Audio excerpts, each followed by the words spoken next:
Hey, what's happening, everybody? Just Monday morning here in the lovely metropolis of Minneapolis, St. Paul, and I got a little bit of free time to kill here, so I figured I'd do a little stream today on freedom of speech and what it actually means for all of those knuckleheads out there that are confused about the simple writings of the founders and the Constitution. I'm just going to read word for word what the Constitution says is the First Amendment. Congress shall make no law respecting the establishment of religion or prohibiting the free exercise thereof, or abridging the freedom of speech or of the press, or the right of the people to peaceably assemble and to petition the government for a redress of grievances. Okay, so prohibiting the freedom of speech. Now, what is the Constitution? Is the Constitution a document that gives us our rights or allows the government to give us our rights? No. Our rights are given to us as the founders established by our Creator, whoever you think that Creator is. The Constitution is actually a restriction. It's a restriction on government against the people. It tells the government what the government can't do, not tells us what we can do.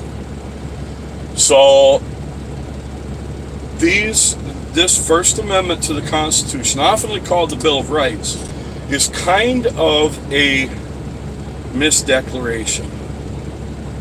It's not a Bill of Rights. The first 5 amendments are actually telling the government what our rights are and how they cannot restrict them because they do not have authority over them. So we've got the freedom of speech, and the government can't do anything to abridge that. Great. We've got guys like Owen Benjamin, Stephen Crowder to an extent. We've got Alex Jones. We've got Gavin McInnes. We've got several other outright bans from YouTube, Twitter, Facebook, Google. We've got an 80% throttling of conservatives on media sources that, it's clear documented evidence that traffic to conservative sources during the 2016 election cycle were reduced by 80% overnight. Does the Constitution have anything to say about that? Not a word. Because Google, Facebook, Twitter, they're not the government. Trump is a fascist. Trump is attacking the media. He's destroying the First Amendment and the freedom of the press. What law has Trump single-handedly passed or pushed through Congress that restricts the freedom of the press? I'll give you a second here. Anybody? Come on, I got a lot of smart people out there. Somebody's got to be able to tell me which. Oh, yeah. It's because there isn't one. We have the freedom to say what we want to say. We don't have the freedom to be on YouTube. I'm lucky that they've allowed me a platform, and many others, but I don't have the right to be here. I don't have the right to be heard. You don't have to be forced to listen to me. As long as the government doesn't say Jamie Coventry, aka Big Bear, you don't have the right to be on YouTube. Then we got a problem, because the government can't pass a law that dictates that. We don't have a right to be on these free platforms. But here's where we get sticky, because these platforms have advertised themselves as a platform for the free expression of ideas. So they are public domain for content creators, such as myself, such as many others. And that's where it gets a little sticky, because now they've decided to start banning content that they don't agree with. Not just content that they don't like, but content that they find offensive or contrary to their beliefs or their values. You hear that word thrown around a lot lately, values. They're not my values. And that's perfectly fine for everybody to have different value structures. However, to be a member of a society, you have to at least somewhat agree with the value structure of that society or that community or that country. And if your values completely differ, then it needs to go to the open marketplace and discuss these ideas of values and come to some sort of agreement as to what values are actually values that you hold, that are values that you can agree upon or compromise with. I'm not a big fan of the word compromise, only because I think it's been bastardized. Compromise now, under the current definition of compromise, seems to me to mean that if you come my direction, then we can compromise. But I don't ever have to go your direction. You just got to come my way. Because if you don't come my way, then you're not willing to compromise, and then therefore I don't have to talk to you. I don't even have to hear your ideas if you're not willing to come my direction. That's the way it always seems like, because I'm not willing to budge. If you want to compromise, you have to come my way. Well, there's certain ideological principles that holds true for, that you should absolutely compromise nothing on. Things like the sanctity of life is a big one. I don't have the right to infringe on someone else's life. And when I say that, I don't mean, I'm not going to take the definition that infringing on someone else's life means that they feel a little uncomfortable. I mean, I'm talking about ending a life. I'm not going to compromise one iota. I am 100% to the core pro-life. It is not our decision to decide when a life begins or a life ends. And if you've ever talked to anybody who's had trouble getting pregnant, they didn't get to choose when a life began, if they ever got a baby out of the deal. Just in the same respect, we don't have the right to decide when someone's life ends, in that whether it be abortion or the death penalty or euthanasia, that is ultimately our Creator's decision as to when a life begins and when a life ends. Anything outside of that, to me, is immoral. That's covered under the First Amendment. The government cannot tell me that I can't say that. YouTube can have a problem with it. And if they have a problem with it, they can throttle my account, they can put a suspension on me, they can whatever. That's totally their choice. I'm not saying that it isn't. However, with their advertisement that they are a platform for free speech, then you got it. Your right to free speech begins at the same point that my offense to your free speech begins. If I am offended by something, that is where the Constitution guarantees that you have the right to say it, because otherwise we're dictating speech. If we decide that we're not going to allow speech, and we want the government or a public entity, because there is a difference between private entity and public entity. And yes, YouTube and Google and Facebook are all private corporations, but they operate under the umbrella of a public space, which is where I say that it gets a little hanky on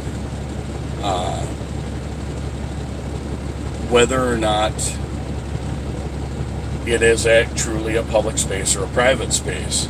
Right now, as per the current structure, they are perfectly within the realm of a private company, whether we agree with that or not.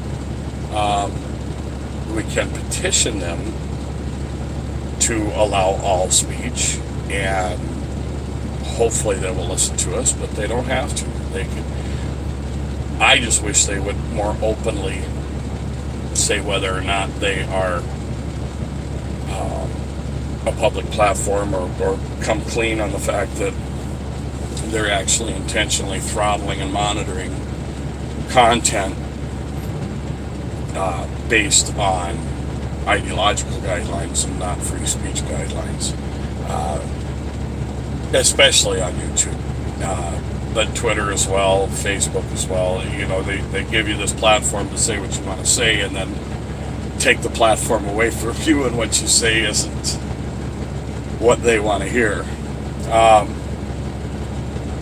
But we need to remember that speech is the second thing. Religion is the first thing that the Constitution defines in the First Amendment. Then it's speech. Then it's the press.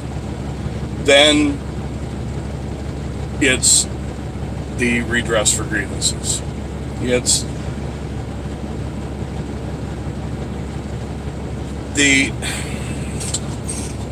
It doesn't necessarily mean that those ideas are prioritized that way. That the freedom of assembly is any less a freedom as the freedom to religion. And actually, you notice it doesn't say that you have the freedom to practice religion. It says that the government can't define that religion. It's ultimately up to you and your community and your faith to decide what religion is. The government can't step in and say, you know what, this is I'm not sure if they still do. I believe they do, but I'm not sure 100% sure on that. But that's why we have the King James version of the Bible, because King James in England decided that this was what we were going to dictate was the religion of England, of Great Britain, of the British colonies, and that we were all going to practice this religion. Well, you can't do that here. We're much freer of a society than that. We don't have a monarch or a dictator, as much as the left likes to try and convince us that Trump is a dictator. Talk and action are two different things, which is where we get back to freedom of speech. And the government's not doing anything to abridge our freedom of speech. Private entities are. They have the right to do that. But we also have the right and the freedom of the marketplace. A little tougher nowadays. Wow, really not sure what that was. Finally got somebody watching. And let's see here if we can't dial back what we got going here. I don't know if you can still hear me. Please be. I want to dial back the bit rate, but I don't know how to do that on the mobile app here. I shouldn't be having any interruptions, as I am currently. Crap, I didn't realize News Now was live right now. But anyway, back to freedom of speech. We don't have the government infringing on that. We do have private entities infringing on that, and they have the right to. Do they have the moral responsibility when doing that to tell people that that's what they're doing? I believe so. I don't think anybody's really fooled by it. Even the people that, oh no, there's no freedom of speech. There's no there's no dialing back of the freedom of speech on YouTube or Facebook, and it's just like, hey, Bama Chick, how's it going? Thanks for coming in. Just talking a little bit about freedom of speech here and what the First Amendment actually means, and what's going on right now with YouTube and Facebook and those sorts of things. That nothing they're doing is illegal. It might be improper, but it's not illegal. It's not against the. I'm doing really good. The First Amendment to the Constitution only actually applies to how the government. It's not a freedom for us. It's a restriction on the government. All of the Constitution is a restriction on the government, and the throttling back the platforms like YouTube and Facebook and I'm sure a lot of auditors can attest to this, that it happens. It does happen. It's not illegal. To me, it's a little unjust, but we have a way around that. There are other platforms. YouTube was the first major platform for things like this, and that's great. I appreciate their allowing me to be on here, and for you, Bama Chick, and others to hear the content that creators like us produce. But it's constantly under threat. Not an illegal threat again. It is perfectly within their right. But we have to also take into consideration that this is something that is where we need to be right now. We need to be out here talking about this as they're eliminating content creators, restricting people's ability to produce content, to create content, to be able to completely ban people from the platform. Twitter, Facebook, Google, all of those entities, that we need to get out there as much as we can, because until something else comes up, adjust your focus. What's happening? Thanks for coming. As we continue to create content and as they continue to restrict people creating content, that's why more of us need to start talking about what the actual Constitution is, what we are allowed to do, what the government isn't allowed to do, what private companies are allowed to do. We need to get out there and speak, because as they see, they're going to start eliminating at the top. They might throttle a little bit at the bottom, people like myself, other content creators that are just getting a foothold, that don't have a whole lot of reach yet. They're not really sweating us yet, because we're, what have I got, 30, 35, 40 subscribers. There's a lot of the subscribers that I subscribe to have a limited number of subscribers. 20 people on a stream is a huge number for a lot of the people that I watch creating content. We're really the pebbles in the bottom of the stream. They don't affect the stream very much. But the bigger creators, the Owen Benjamins, the Alex Joneses, the Gavin McGinnis's, they're the ones that they're going to go after first, because they're the big fish, they're the big boulder in the middle of the stream. And as they're eliminated, it's going to take hundreds of people like myself and others that don't have the reach to keep this thing going, to remind people until another platform is created and can gain enough traction to be able to keep these ideas out there. Because here's the biggest thing. The reason that these companies are throttling back freedom of speech, the reason that these companies are restricting creators, that are restricting your tweets, that are banishing people from Twitter, that are banishing people from Facebook, that are throttling back shadow banning on Facebook, the reason that they're doing that is because they've bought into the ideology of the progressive left. They've bought into the globalism. They've bought into the global community, and they take care. We'll see you. Adjust your focus. Have a great day. Thanks for stopping in. But they've got to they've bought into this idea that the only way that this works is gatekeeper. What's happening, brother or sister? I believe. Welcome, gatekeeper. Let's just do it that way.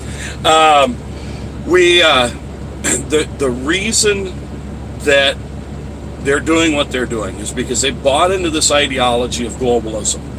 And to a certain point, economically, globalism makes an argument, a justifiable argument can be made for that. I don't necessarily agree with it, but an argument can be made. Where the progressive left has moved into limiting the free speech and calling for limits on free speech and successfully getting it on platforms like YouTube and Facebook and Google and Twitter, is because they want global society. And okay, I'm still getting to know all you guys, so I'm not trying to misgender you. I'm just one of those chauvinistic males that always assumes you're a male, unless I know different. No, I'm just kidding. As I get to know more of you, I will make fewer mistakes. So I appreciate you stopping in. But they've bought into the societal issue that we're better off as a global community, that nations don't make sense in 2018 anymore, that okay, well, good. Hey, like I said, I'm just a chauvinistic male. No, I'm kidding. It's all good.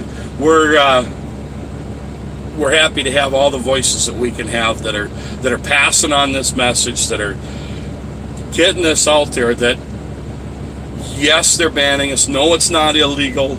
Yes, they're throttling us back. No, it's not illegal. It's not illegal it's not unconstitutional until the government steps in and starts doing the same thing, like they did in Canada with Bill C-15, I believe it was, or C-16, the one that got Jordan Peterson popular.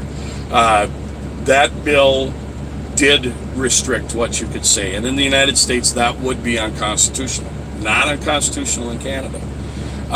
Because Canada does not guarantee the right to free speech like we do. We are the only nation that guarantees its people that the government will not come in and restrict your ability to speak.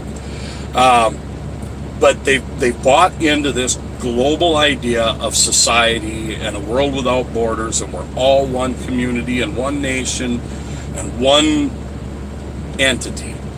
And they know that we're on the side of truth, that we operate better as nation states working together and not one global community. And we can document it. We can show how the socialism and communism hasn't worked.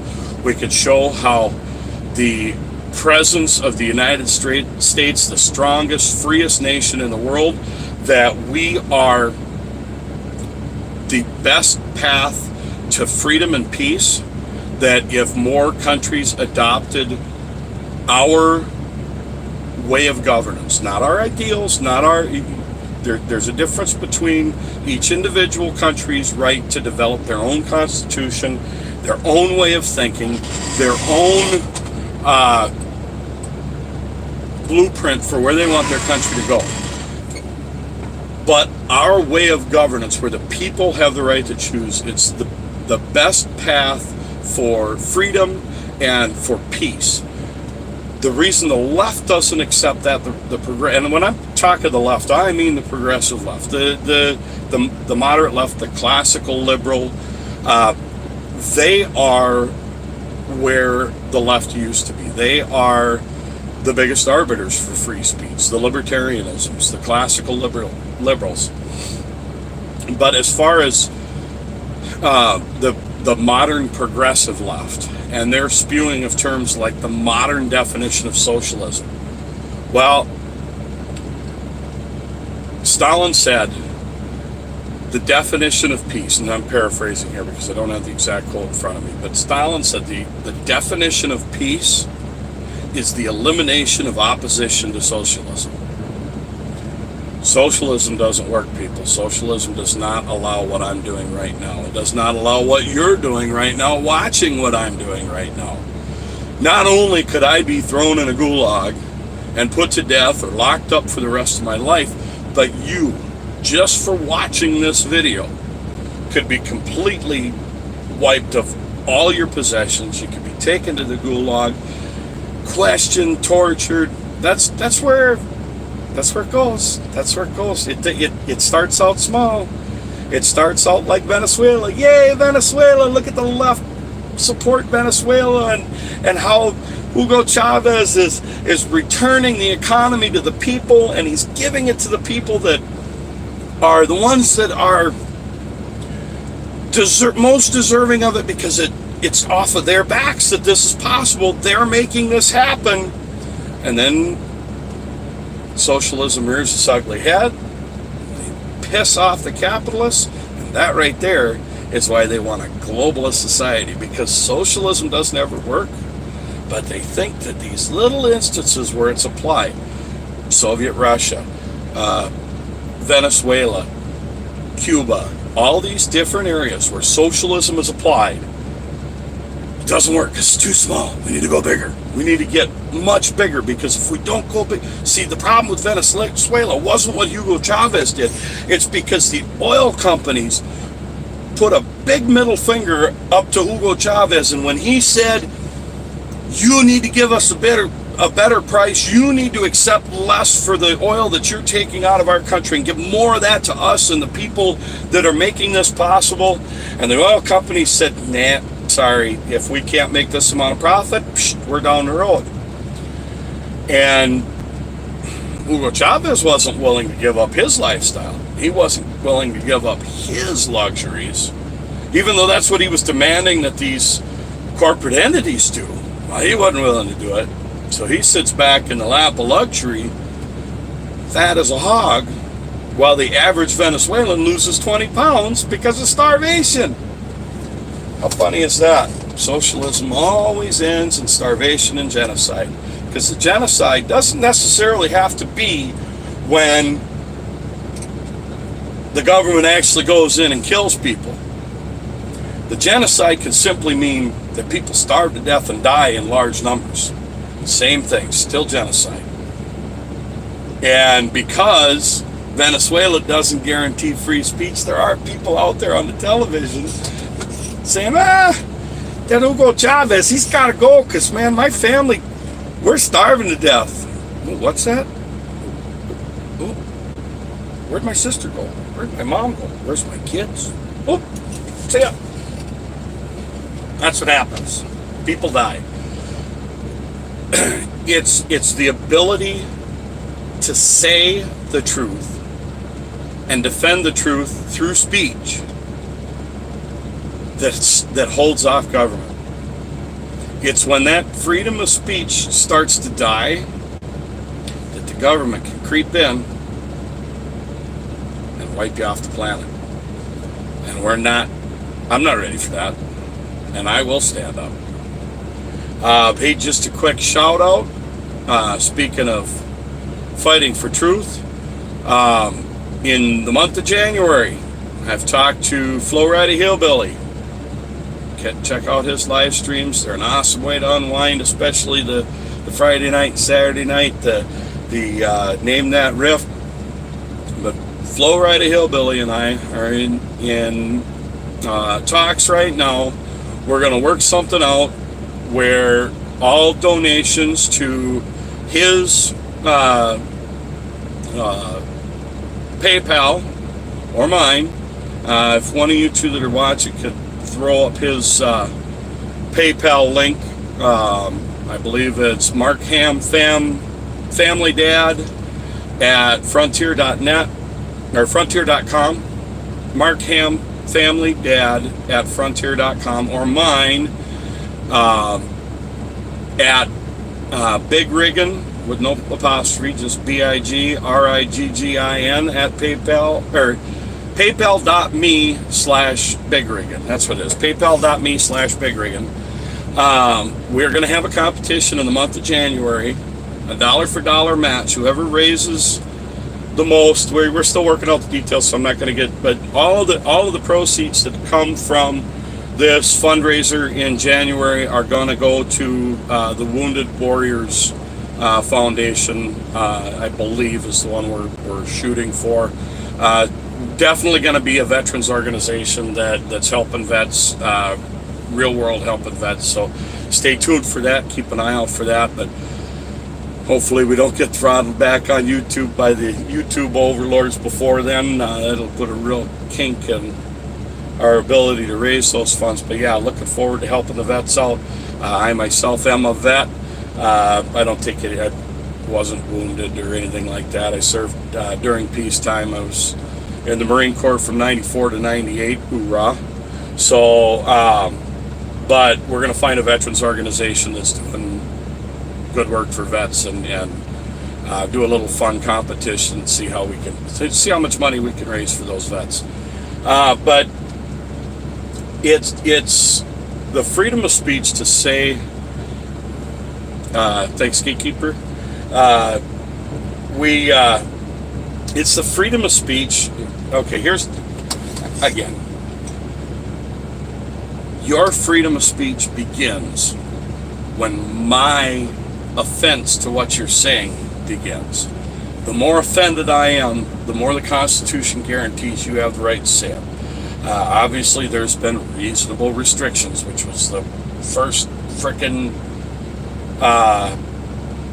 movement that opened the door for people saying they could ban speech. But reasonable restrictions, such as yelling fire in a crowded theater, but that restrict freedom of speech. But here's the difference.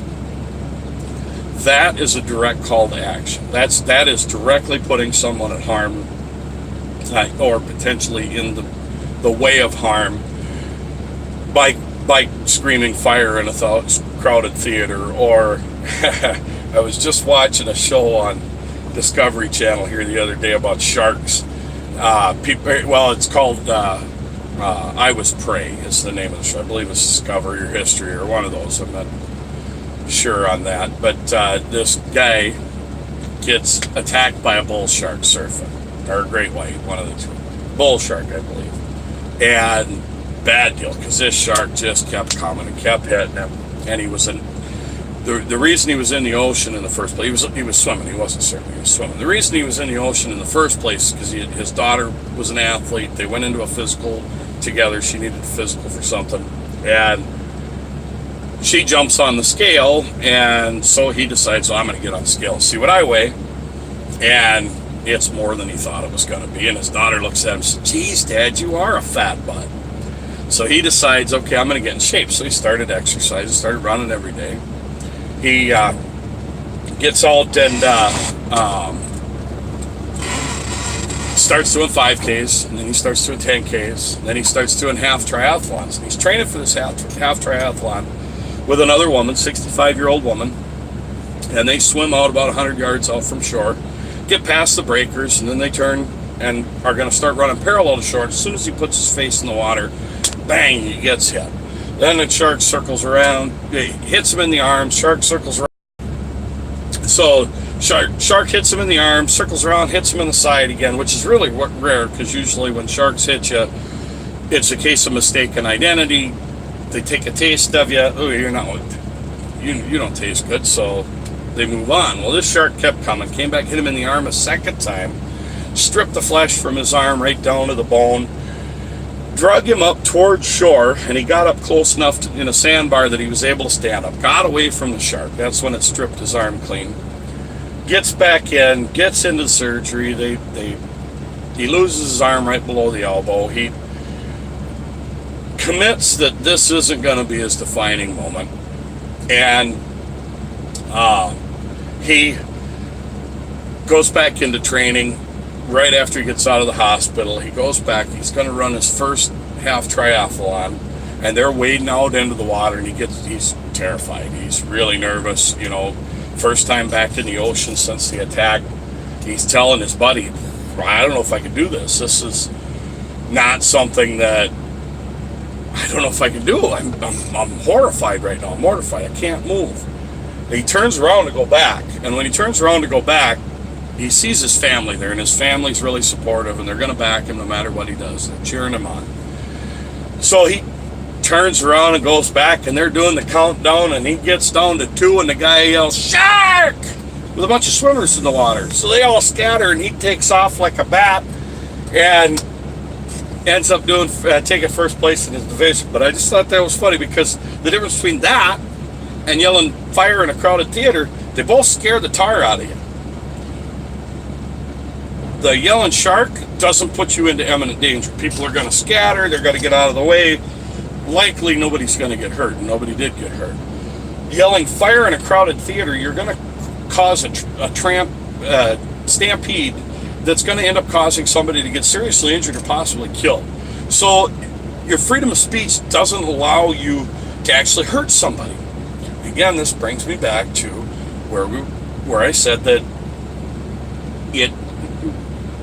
it doesn't affect, well, I'm hurt by your words. Well, emotional hurt and physical hurt are two completely different things. Is bullying cool? No. Does somebody have the right to say mean things to you? Yeah.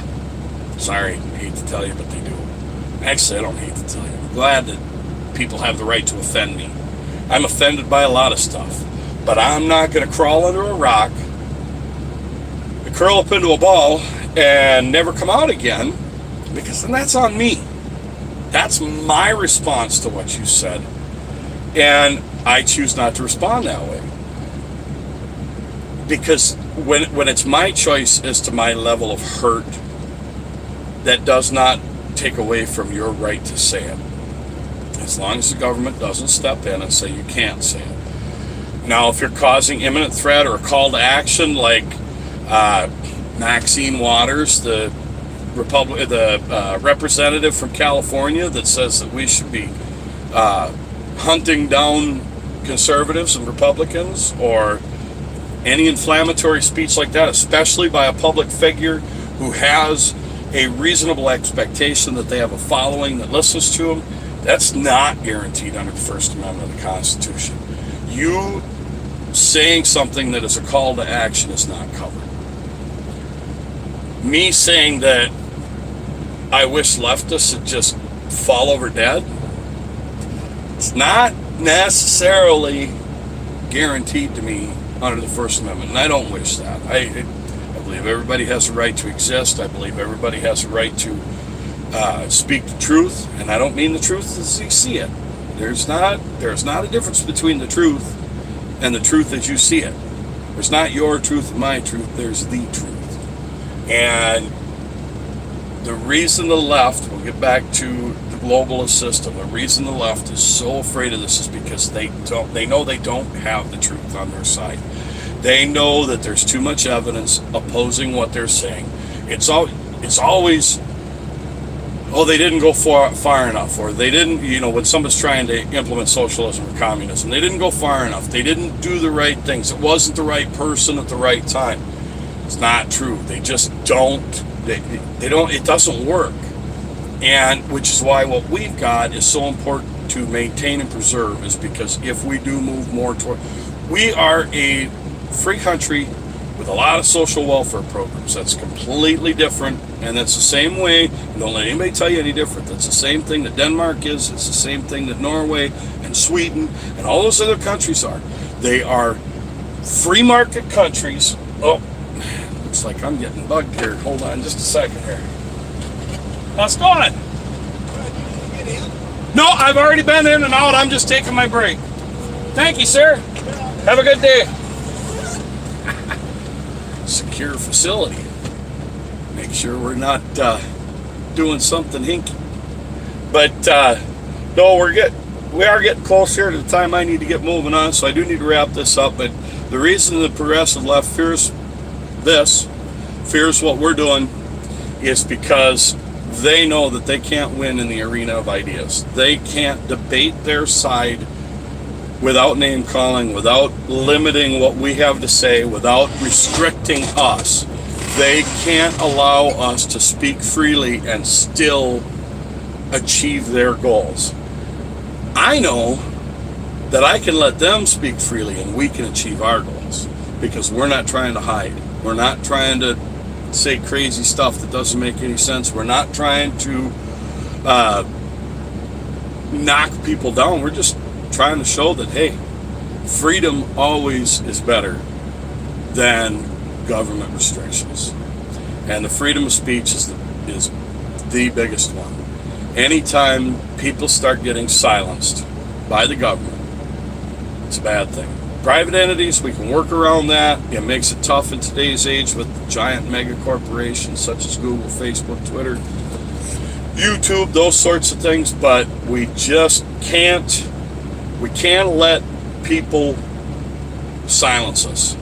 And for every big fish that gets silenced, we need 100 small fish like myself out there keeping the thing going and making sure that everybody gets the message. The freedom of speech cannot be infringed. The ideas that we have are right, they're powerful, and capitalism and the free society has lifted more people out of poverty and prevented more deaths than socialism or communism ever could. And modern socialism, don't let anybody fool you, there is no modern socialism. There's socialism and there's not socialism. There's social welfare programs and there's socialism. And social welfare programs don't have to be a part of socialism. But socialism is always socialism. There is no modern definition of socialism, and socialism will not let you speak freely. Socialism will restrict what you have to say because they know that they can't let dissenting voices talk. Again, I'm going to leave you with the quote from Stalin, paraphrased. The definition of peace is the elimination of the opposition to socialism. With that, I hope you guys have a great day. Remember, check out Flo Rida Hillbilly. Check out News Now, Tammy Linlin. Check out all the different subscribers to my channel. Make sure you like and subscribe. Like this video and subscribe to my channel, and check out a lot of my subscribers. A lot of great people in there. Have yourselves a great Monday afternoon. Peace.